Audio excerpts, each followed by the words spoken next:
একটা হচ্ছে আমেরিকার তিনটে দিক, একটা হলিউড, একটা হচ্ছে এখন ম্যানহাটন নিউ ইয়র্কে যেখানে ওয়াল স্ট্রিট আসে, আরেকটা এক বছর ছিলাম হার্ভার্ড ইউনিভার্সিটিতে। Three places with three kinds of ideals in life.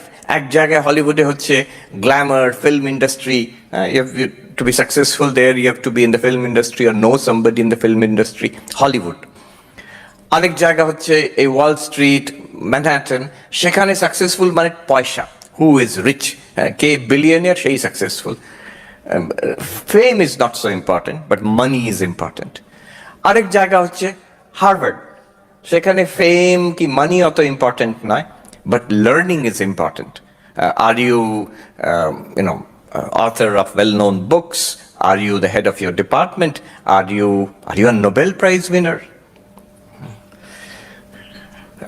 So in all of these places, I noticed one thing, that the people who were successful,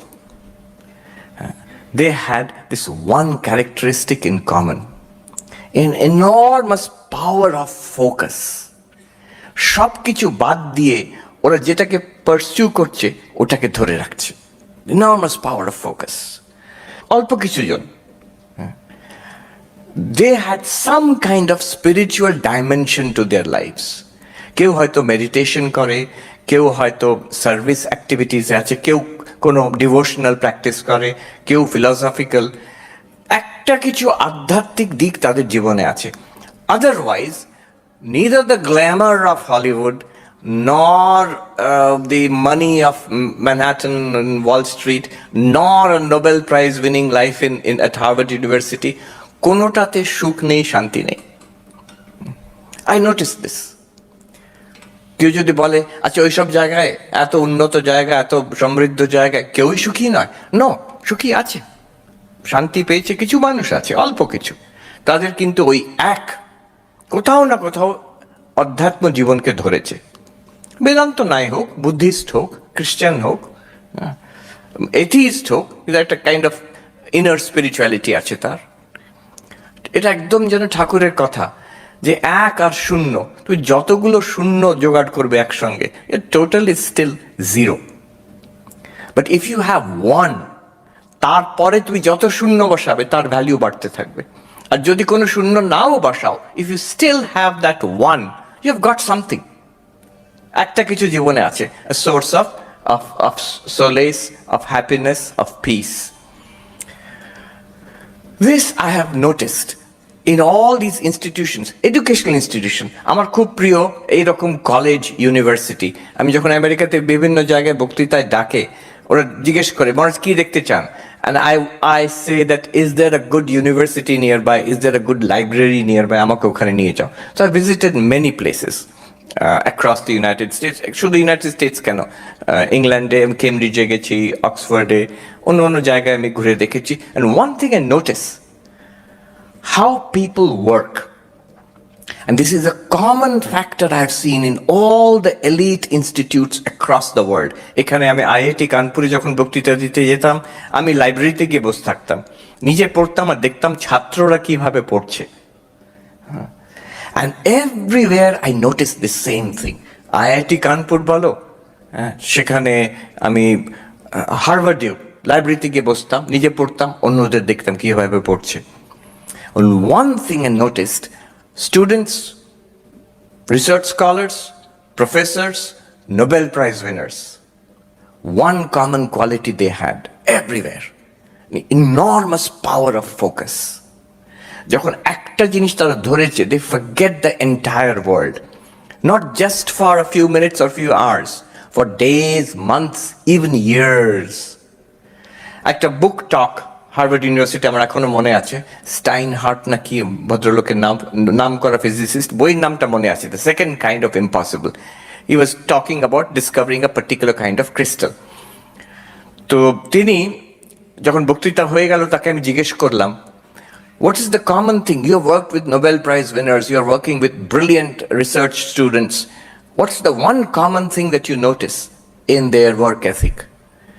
তখন উনি বললেন, এই যে দেখুন আপনাকে বললাম এতক্ষণ আমি যে বক্তৃতা বললাম, ডিড ইউ নোটিস দ্যাট আমি 30 বছর of my life, 30 years of my life, I've dedicated to the pursuit of this একটা crystal, type of crystal যেটা সবাই বলেছিল impossible. তাই জন্য বইটার নাম Second Kind of Impossible. 30 years I pursued that.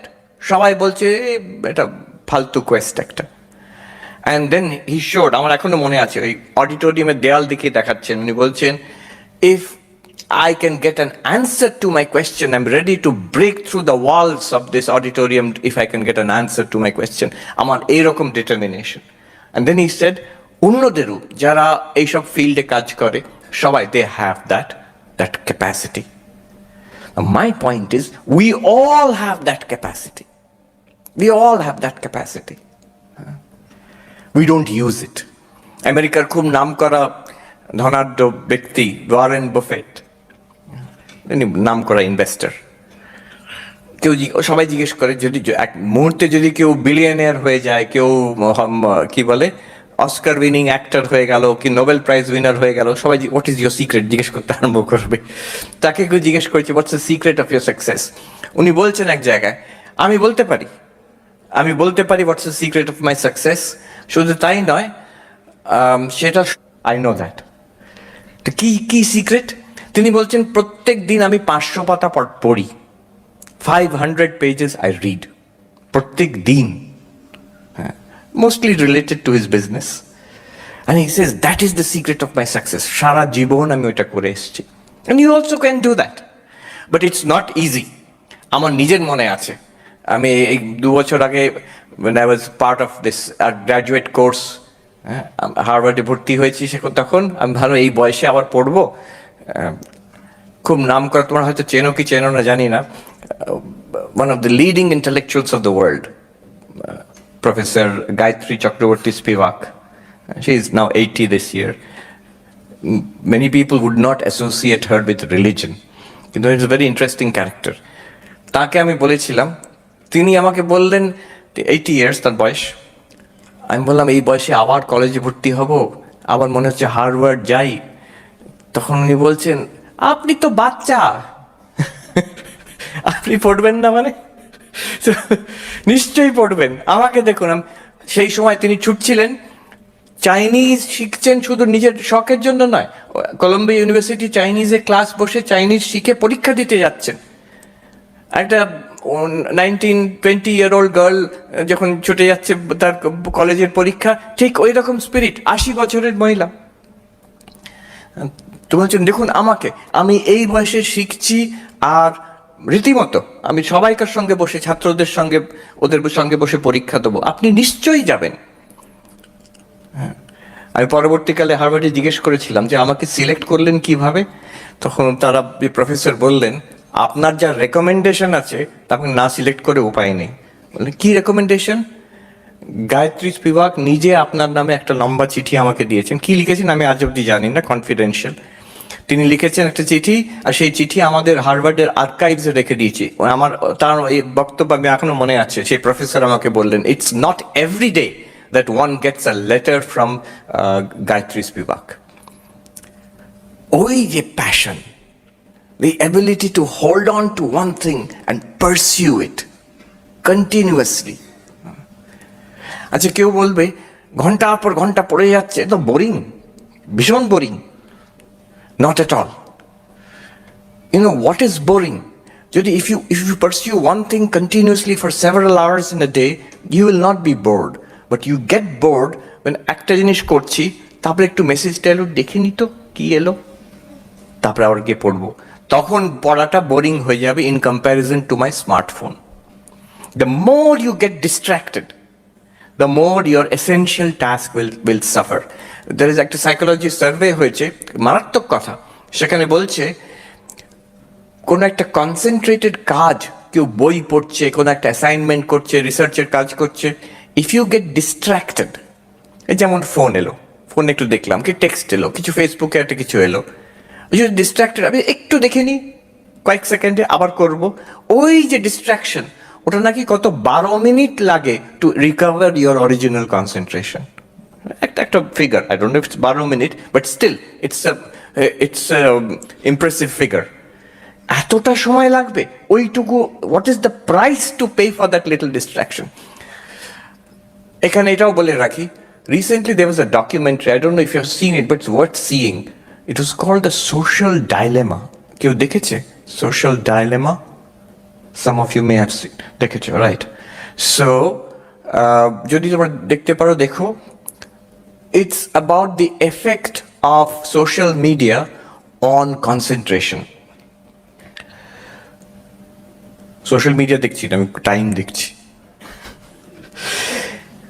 তাতে দেখাচ্ছে যে এই যে ফেসবুক, টুইটার আর কত কি আছে, all this platforms, what they are doing is they got something called attention economy. যখন ইন্টারনেটে সব কিছুই available, if you want to attract the attention of people, তুমি যদি ভালো কন্টেন্ট দাও, দ্যাটস নট এনাফ। অনেক ভালো কন্টেন্ট আছে আর এভরিথিং ইজ অ্যাভেলেবল ফ্রিলি। তো কি করে মানুষকে তুমি অ্যাট্রাক্ট করবে? অ্যাট্রাক্ট করার দরকারটা কি? পয়সা। অল অফ দিস ফেসবুকের সব কিছুই দে আর ড্রিভেন বাই মানি, অ্যান্ড তাদের অ্যাডভার্টাইজমেন্ট রেভিনিউ বাড়বে if you click on it, if you watch that, if you go to those pages, তাদের অ্যাডভার্টাইজমেন্ট রেভিনিউ বাড়বে। But how to attract you? তারা অনেক ভালো ভালো কন্টেন্ট দিলেও তোমরা অ্যাট্রাক্টেড হবে না, বিকজ সব জায়গায় তো ভর্তি content. So the idea is to get your attention by making you addicted. এটা actually they've done it. Google, Facebook, Silicon Valley engineer, they're doing a kind of social engineering on you.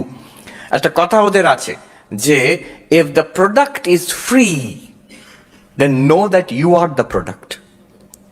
মনে হচ্ছে সবকিছু আমি ফ্রিতে পেয়ে যাচ্ছি, তার মানে কি হচ্ছে? তোমাকে ওখানে বেচা হচ্ছে, আমাকে বেচা হচ্ছে, মানে আমার অ্যাটেনশনটা ওখানে বিক্রি হয়ে যাচ্ছে। ওই অ্যাটেনশনটাকে ওরা মানিটাইজ করছে। How is now the psychology, how are you being addicted? টেকনিকটা এই, ও বলছে লাস ভেগাস আমেরিকাতে যে গ্যাম্বলিং ইন্ডাস্ট্রি, ওখান থেকে ওরা শিখেছে মানুষকে কি করে অ্যাডিক্ট করে রাখা হবে ওই জুয়া খেলা, গ্যাম্বলিংয়ে। Make sure that they win once in a while. ও যারা ওই গ্যাম্বলিং মেশিনে খেলে, তারা সবসময় হারে তা নয়, সবসময় জেতে তাও নয়। But the devilish part of it is, if you gamble there, মাঝে মাঝে জিতবে, কখন জিতবে জানা নেই, র্যান্ডম। সেই আশায় আরেকবার একটু খেলি, টাকা জলের মতন যাচ্ছে সেখানে, আরেকবার একটু খেলি, এবার যদি জিতে যাই, আরেকবার একটু খেলি, এবার যদি জিতে যাই। Same psychology if you apply on this devices, এই স্মার্টফোন, ট্যাবলেট, এসবে কিছু একটা এলো। কি এলো? Totally unimportant, useless. যে কাজটা করছো সেটার থেকে একেবারে ইউজলেস ওটা। বাট ওই যে হয়তো কিছু একটা ইম্পর্টেন্ট, দেখি না আমার লাইকসটা কত বাড়লো, দেখি না লেটেস্ট নিউজটা কি এলো, কিছুই যায় আসে না, আমার জীবনের সঙ্গে কোনো সম্পর্ক নেই। এই করতে করতে একটা হ্যাবিট হয়ে যায়।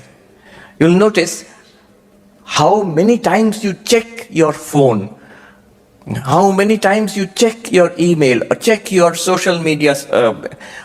তোমরা এখানে you are protected from it by the rules of the institution, but very soon you will not be protected. You go back home or you go to other institutions, you are completely free. And then when you get addicted, এখন বড়রা, এখানে বড় যারা father's, uncle's, আন্টিজ, এরা বলবে বিজ্ঞের মতন আমরা বলে থাকি সবাই যে টেকনোলজি তো নিউট্রাল, টেকনোলজি তো যেভাবে ব্যবহার করবে সেটাই আমাদের মনের ওপর নির্ভর করে। এটা ভালোর জন্য কাজ করতে পারো, খারাপের জন্য হতে পারে। Nonsense. There are some technologies which are neutral. There are some technologies which are not neutral. আমাদের আগেকার জেনারেশনে মনে আছে ফোন মানে ওই ল্যান্ডলাইন একটা থাকতো, সেই ল্যান্ডলাইনের সঙ্গে এটার বিরাট তফাৎ, আকাশ পাতাল তফাৎ। ল্যান্ডলাইনটা 20 বছর একটাই ফোন থাকতো। এটা শুধু ফোনটা পাল্টাচ্ছে হার্ডওয়্যার তা নয়, the software in this phone is being updated. কখন? প্রতিদিন, কয়েক ঘন্টার মধ্যে আবার আপডেট হলো, টুং করে একটা শব্দ এলো, কিছু একটা হচ্ছে সেখানে। তারা কোথা থেকে সেই আপডেটটা আসছে? সিলিকন ভ্যালি থেকে আসছে। তার আপডেটের পেছনে কি আছে? তোমাকে অ্যাডিক্ট করে নেওয়ার আরেকটা নতুন টেকনিক। এত আপডেট দরকার নেই, কিন্তু আপডেটের পেছনে এটা আছে। Whole thing is driven by money, সেটা তাদের টাকা, কিন্তু আমাদের অ্যাটেনশন। ওই যে ডকুমেন্টারিটা দেখবে, দেখলে অবাক হয়ে যাবার ভয় লাগবে কিভাবে আমাদের ট্রেনিং দেওয়া হচ্ছে। স্মার্টফোন ছাড়া থাকতেই পারবে না কিছুদিন পরে। কেন থাকতে পারবে না? It's addictive. তখন একজন গুগলের ইঞ্জিনিয়ার বলছেন যে নিউট্রাল নয়, তখন আমেরিকাতে ওখানে তো বাড়িতে বাড়িতে বন্দুক রাখে, তো বলছে যে নিউট্রাল নয়, সব টেকনোলজি ভালো মন্দ হতে পারে না। এই যে আপনাদের বাড়িতে আপনারা বন্দুক রাখেন, এক একটা বাড়িতে অনেকগুলো বন্দুক রাখে ওরা, সেটাকে তালা দিয়ে রাখেন কেন? ভালোর জন্য ব্যবহার হবে, খারাপের জন্য ব্যবহার হবে না, কিন্তু বন্দুকটা by nature it is dangerous, তাই জন্য আপনারা তালা দিয়ে রাখেন। এই যে মেশিনগুলো আপনাদের পকেটে পকেটে ঢুকে আছে, it also dangerous, but in a very mild way.